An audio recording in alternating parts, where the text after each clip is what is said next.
Hello बच्चा लोग, चलिए आगे बढ़ा जाए।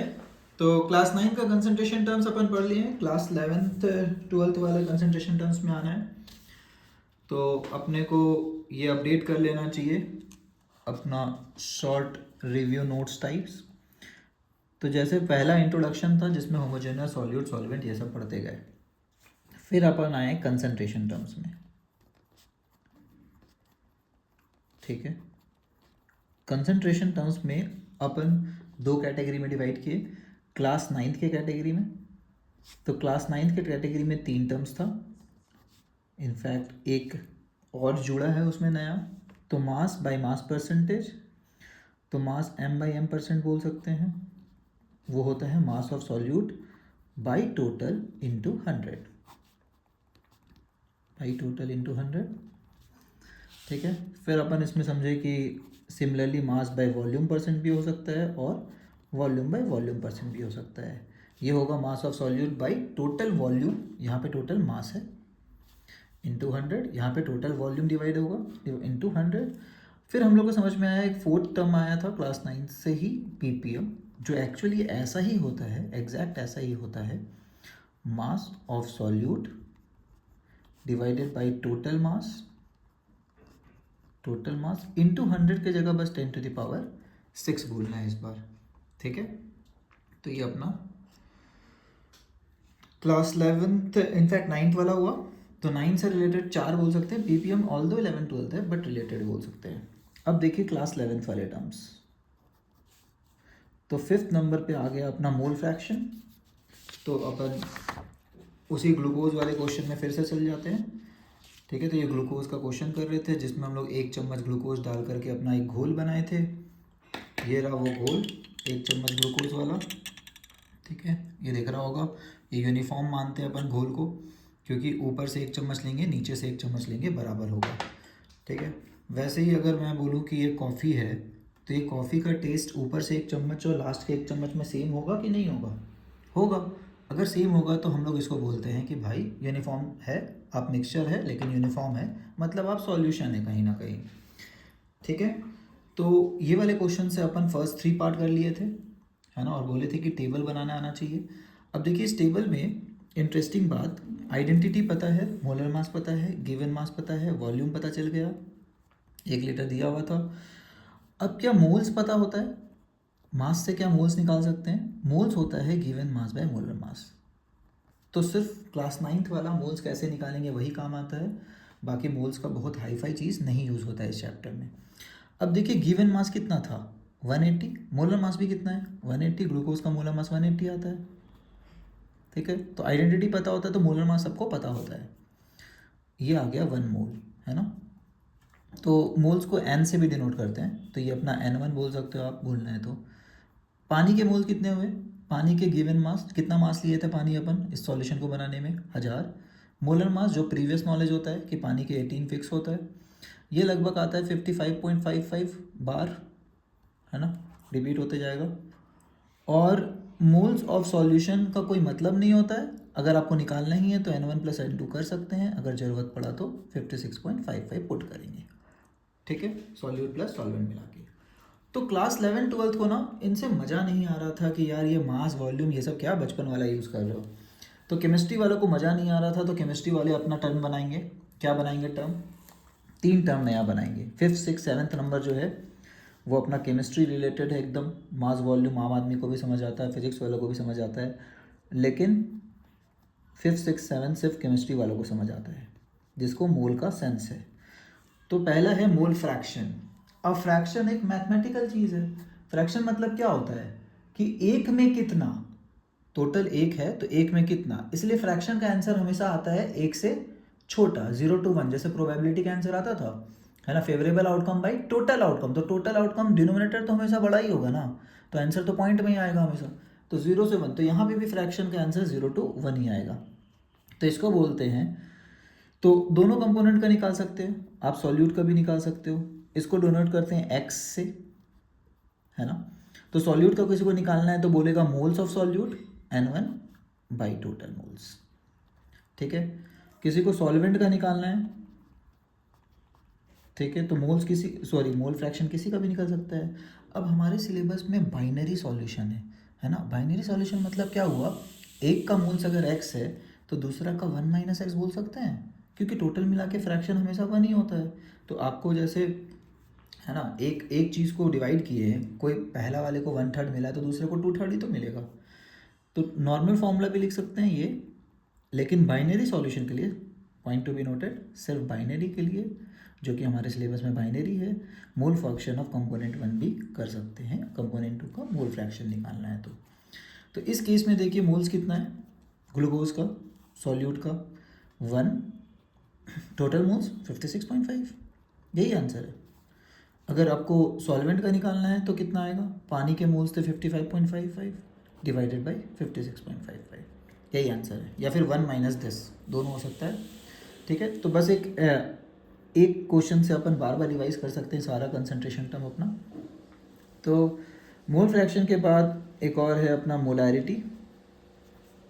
मोलैरिटी को कैसे डिफाइन किया है लो, कि भाई सॉल्यूट का मोल्स निकाल लीजिए, मोल्स ऑफ सॉल्यूट पता होना चाहिए बाय वॉल्यूम ऑफ सॉल्यूशन।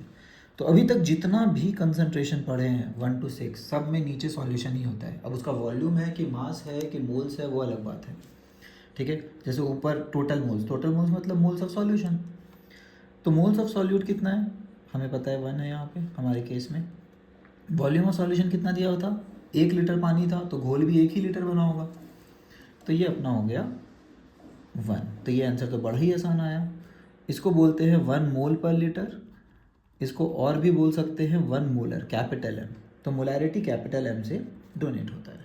ठीक है, डिनोट कर सकते हैं। लास्ट कंसंट्रेशन टर्म्स जो होता है अपना, वो होता है मोलैलिटी। इसको डिफाइन किया फिर से मोल्स ऑफ सॉल्यूट। तो देखो 11th 12th वाले कंसंट्रेशन टर्म में ना जो न्यूमरेटर है सब में N1 ही है, मतलब मोल्स ऑफ सॉल्यूट। ठीक है, तो मोल्स ऑफ सॉल्यूट, और ये बड़ा खतरनाक कंसंट्रेशन टर्म है। इस चैप्टर में सबसे ज़्यादा ये यूज़ होता है, केमिस्ट्री में सबसे ज़्यादा मोलैरिटी यूज़ होता है। इसको स्मॉल m से डिनोट करते हैं। ये एक लौता कंसंट्रेशन टर्म है जिसमें सॉल्यूशन का कोई चीज़ नहीं आया नीचे। सॉल्यूशन का क्या क्या पता हो सकता है, मास, टोटल वॉल्यूम ऑफ सॉल्यूशन, है ना, टोटल मोल्स ऑफ सॉल्यूशन। लेकिन ये पहला कंसंट्रेशन टर्म है जिसमें सॉल्यूशन डिनोमिनेटर में नहीं है। क्या है, सॉल्वेंट है। और सॉल्वेंट का भी मास लेंगे, मास किस में लेंगे, kg में। ठीक है, मोल्स ऑफ सॉल्यूट कितना है, ग्लूकोज का मोल्स 1, सॉल्वेंट का kg कितना है, सॉल्वेंट का देखिए गिवन मास में 1000 ग्राम, सॉल्वेंट पानी था 1000 ग्राम था, मतलब kg कितना हुआ 1 kg। तो ये भी आंसर बहुत आसान आया। तो ऐसा होता है, आप याद भी कर सकते हैं। मोलैलिटी और मोलैरिटी का आंसर सेम आता है अगर आपका सॉल्वेंट पानी है, लेकिन ये सिर्फ वैलिड कब है, जब अपना सॉल्वेंट पानी है, तो मोलैरिटी और मोलैलिटी का आंसर सेम ही आता है, क्योंकि 1 kg of solvent equal to 1 litre of solution होता है। ठीक है, और दूसरी बात, सॉल्यूशन में सॉल्यूट सॉलिड होना चाहिए ताकि सॉल्वेंट का वॉल्यूम इक्वल टू सॉल्यूशन का वॉल्यूम आ जाए। जैसे ग्लूकोज प्लस पानी, ग्लूकोज डालने पे कोई पानी का वो थोड़ी बढ़ जाता है लीटर्स। ठीक है, अब चलिए बुक वाला देखते हैं कि क्या बोलते हैं ये लोग, बुक वाले क्या पढ़ाते हैं। तो पहला है mole fraction. Commonly use symbol for mole fraction is x, ऐसा थोड़ा फैंसी वाला x है। पहले बुक्स इसको चाय भी लिखता था, है ना, एक्चुअली जैसे डेल्टा उल्टा होता है, अलग भाषा का सिंबल्स हो ये, ग्रीको-रिक का। And subscript used on the right hand side of x denotes the component. Subscript तो जैसे a बोला तो कंपोनेंट a का मोल फ्रैक्शन, तो mole fraction moles of a by total moles. तो मोल फ्रैक्शन जैसे कि कोई भी फ्रैक्शन, नंबर ऑफ मोल्स, मोल लिखा हुआ है मतलब नंबर मोल का निकालना है fraction, by total moles of all the components. तो 2 से ज़्यादा कंपोनेंट भी हो सकते हैं, तो n1 + n2 + n3 कर देंगे अगर 3 कंपोनेंट है। बट जनरली हमारे सिलेबस में क्या है, बाइनरी सॉल्यूशंस। तो mole fraction of component a Na/Na + Nb। For example in a binary mixture if the, तो देखिए बाइनरी है तो 2 ही लोग होगा डिनोमिनेटर में। If the number of moles of A and B are Na and Nb respectively, the mole fraction of A will be, जो दिख रहा है अपने को।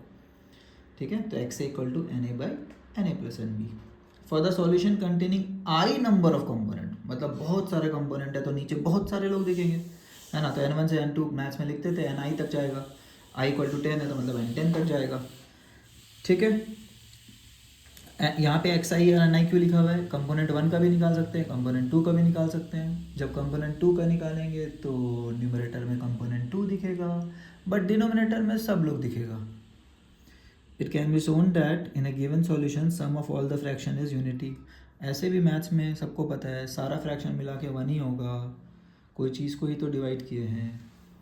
Mole fraction unit is very useful in relating some physical properties of solution, say vapor pressure with the concentration of the solution। तो हम लोग देखेंगे कि वेपर प्रेशर वाला जो फॉर्मूला आएगा ना कॉलिगेटिव प्रॉपर्टी में, उसमें RHS में मोल फ्रैक्शन है,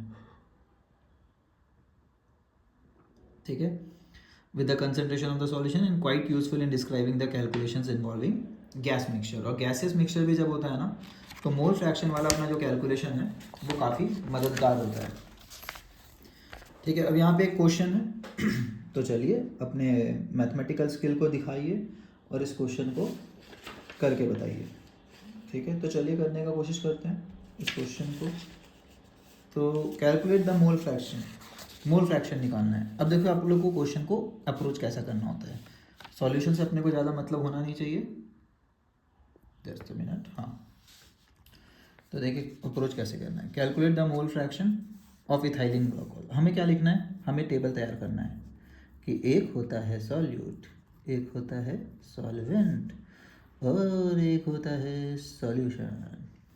सॉल्यूट कौन है भाई, इथाइलिन ग्लाइकोल इन ए सॉल्यूशन कंटेनिंग इतना % ऑफ इतना बाय मास। तो ये इथाइलिन ग्लाइकोल, ये भी इथाइलिन ग्लाइकोल। अब इन ए सॉल्यूशन कंटेनिंग 20% इतना बाय मास। तो सॉल्यूट का आइडेंटिटी तो पूरा पता चल रहा है, C2H6O2, ठीक है। आइडेंटिटी पता होता है तो नेक्स्ट कॉलम क्या हो सकता है, मोलर मास, प्रीवियस नॉलेज से आ जाता है ये। कार्बन 2 निकाल लेंगे, कार्बन का मोलर मास 12 होता है, एटॉमिक मास ये 6 हो गया, ये 16 × 2 हो गया। तो जो भी आ रहा है 24 + 6 30 और 32 62 लग रहा है, ठीक। तो अपने को टेबल तैयार करना है मोलर मास। अब देखिए क्या होता है, 20% जब भी सुनेंगे ना सबसे पहले उसको स्टेटमेंट में कन्वर्ट करेंगे। जैसे कोई बोला मेरा को 20% मार्क्स आया एग्ज़ाम में, इसका मतलब क्या होता है, 20% आया टोटल 100 में, मतलब 100 में 20 आया। तो क्या लिख सकते हैं, एक स्टेटमेंट तो लिख ही सकते हैं, 20% मास बाय मास मतलब होता है 20 इन टोटल 100 ग्राम। और हम लोग को पता है मास परसेंट का डिफिनेशन क्या होता है, सॉल्यूट का मास है ना डिवाइडेड बाय टोटल सॉल्यूशन का। तो मतलब सॉल्यूट कितना हो गया, इसको रिलेट तो कर ही सकते हैं। ऑल्दो ये 40/200 भी लिख सकते हैं, P/Q को तो कैसे भी लिख सकते हैं ना, स्मॉलेस्ट में तो ये 2/10 भी बन रहा है अगर 0 0 काट दिया तो, बट कोई भी एक ले सकते हैं, सबसे आसान यही है 20 ले लेते हैं और क्या। तो मास ऑफ सॉल्यूट कितना हुआ, गिवन मास। तो मतलब हमारा जो घोल है, मान लेते हैं अगर 100 ग्राम है तो 20 ग्राम होगा सॉल्यूट, टोटल घोल अगर 100 ग्राम है। तो सॉल्वेंट कितना हुआ 80 ग्राम, ठीक है। तो गिवन मास पता चल गया, गिवन मास और मोलर मास पता होता है तो क्या पता चल जाता है अपने को, मोल्स। अब क्योंकि इस क्वेश्चन में मोल फ्रैक्शन निकालना है इथाइलिन ग्लाइकोल का, तो अपने को पता होना चाहिए कि फॉर्मूला कौन सा यूज्ड होगा। Formula used, mole fraction of ethylene glycol is equal two moles of ethylene glycol divided by total moles, N1 + N2, ठीक है। अब दिक्कत ये है कि सॉल्वेंट तो पता ही नहीं है सर, हम लोग गिवन मोल्स होता है हम लोग को पता है, given mass by molar mass है ना। N1 तो पता चल रहा है कितना 20/62, N2 कैसे पता चलेगा सर, N2 नहीं पता है तो नीचे वाला कैसे M टोटल कैसे बताएंगे, ठीक है। ये N1 है मान लिए, हम लोग का फॉर्मूला क्या है N1/टोटल। तो भैया अगर नहीं दिया हुआ है तो वैसे देना चाहिए था इनको एक्वस सॉल्यूशन, यहाँ पे लिखना चाहिए एक्वस सॉल्यूशन, और नहीं दिया हुआ है तो हम लोग को लेना पड़ता है पानी। समझ आया क्या बात, लिखा हुआ नहीं है, लिखना चाहिए था ना एक्वस सॉल्यूशन, गलती तो बुक वाले की है, एक्यूरेट है नहीं, आप एक्वस बोलिए, हमें कैसे पता सॉल्वेंट क्या है। जैसे ही पानी पता चल गया, ये पता चल गया कितना है 18, N2 कितना होगा, given mass by molar mass 80/18, ठीक है। जो भी आ रहा है घटिया सा नंबर है, एनसीईआरटी के क्वेश्चन में एक सबसे बड़ी गड़बड़ी यही है कि ये देखो 80/18 अच्छा नंबर आता ही नहीं है, ठीक है। N1 आ रहा है 20/62 0.322, तो मोल फ्रैक्शन कितना हो गया N1 0.32 divided by total moles, clear? तो आई होप ये समझ आ गया प्रोसेस। बाकी इसीलिए हम लोग थोड़ा ऑब्जेक्टिव एग्जाम के क्वेश्चंस बनाते हैं, क्योंकि उसके कैलकुलेशंस थोड़े आसान दिखते हैं। बट अप्रोच आई थिंक सबको क्लियर होना चाहिए। अब बहुत सारा क्वेश्चन हम लोग बना के आपको दिए हुए हैं, एनसीईआरटी का बैक एक्सरसाइज भी पूरा बना के चैनल पे है, आप जाके उसको ज़रूर देखिए, आपके सारे कॉन्सेप्ट क्लियर हो जाएंगे, ठीक है? और अप्रोच एक क्लियर हो जाएगा कि क्या अप्रोच रखना है। मोलैरिटी क्या होता है? Molarity is defined as number of moles of solute dissolve in 1 litre. तो हमें पता चल गया कि सॉल्यूट का मोल्स लेना है और सॉल्यूशन का वॉल्यूम लेना है लीटर में, लेकिन ये सब बात ध्यान रखना, अगर यूनिट दिया हुआ है तो उसी यूनिट में लेना है। तो इसका यूनिट मोल पर लीटर आएगा, मोल पर लीटर, या फिर इसका यूनिट हम लोग मोलर भी बोल सकते हैं, कैपिटल एम, ठीक? Solution of NaOH means that इतने मोल्स NaOH होंगे। तो सबको स्टेटमेंट, कोई भी कंसनट्रेशन टर्म्स है ना, आपको एक स्टेटमेंट निकालना पड़ेगा। कोई 20% बोला तो हम लोग को समझ आना पड़ेगा कि 20 ग्राम रहा होगा सॉल्यूट, अगर टोटल 100 मान ले तो। वैसे ही 0.25 मोलर है तो ये समझना पड़ेगा कि 0.25 मोल सॉल्यूट रहा होगा अगर टोटल सॉल्यूशन 1 लीटर रहा होगा, has been dissolve in 1 litre, ठीक है? ये वाला क्वेश्चन थोड़ा प्रिंटिंग ख़राब है बुक में, बट ठीक है, देखते हैं। Calculate the molarity of A solution. देखिए फिर से वही अप्रोच लेंगे, एकदम बेसिक अप्रोच। क्या बोला अपने को? मोलैरिटी निकालने। Just a minute, let me adjust थोड़ा था, ठीक? या फिर यहीं पे कर दे, चलिए यहीं पे करते हैं। Solute, solvent, solution. फर्स्ट क्या बनाना है अपने को? आइडेंटिटी। क्या पहचान पाए कौन सॉल्यूट कौन सॉल्वेंट? आइडेंटिटी पता है तो क्या पता होता है? Molar mass. तो मोलर मास का टेबल भर लेंगे। गिवन मास खोजना है, गिवन मास और मोलर मास पता चलता है तो क्या पता चल जाता है? Moles given mass by molar mass होता है।